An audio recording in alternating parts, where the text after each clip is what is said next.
आमच्या लहानपणी आंब्याचा बनत होता रस आणि 3-3 पाण्यामधून निघत होता त्याचा चांगलाच कस. डाग लागलेले आंबे बुडी पहिलेच अलग ठेवायची आणि जमा झालेले पोट्ट्याले तो एक एक आंबा द्यायची. मामाच्या गावाला जायची हौस होती भारी. कौन तर खेळासाठी पोट्टे तिथं जमा होई सारी. पावनचार म्हटला ना की आंब्याचा रस पक्का. ते चित्र आठवून मला आजही बसते धक्का. बुडी नाहीतर बुडा आंब्याला चांगली पिलवायची अन घुया फोलपट बसलेल्या पोट्टेले खिलवायची.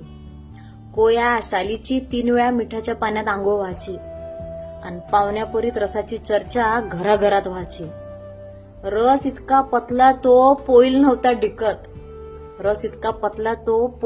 डिकत. आनंद त्याचा इतका मायबोई तो आठवडाभर टिकत. भजे कुरड्या पापड यायचा वास गल्लीमध्ये पसरत. मग पाहुण्यासंग जेवासाठी शेजारचा माणूस पोरगा बसत. आई काकू आत्या मामी आग्रहानं वाढायच्या आणि त्यातलाच 4 घास कुत्र्या मांजरासाठी काढायचा. रसाचा तो सोहळा समाजात आता कुठं दिसत नाही. पाहुण्यापरी शेजारासंग जेवताना कोणी दिसत नाही.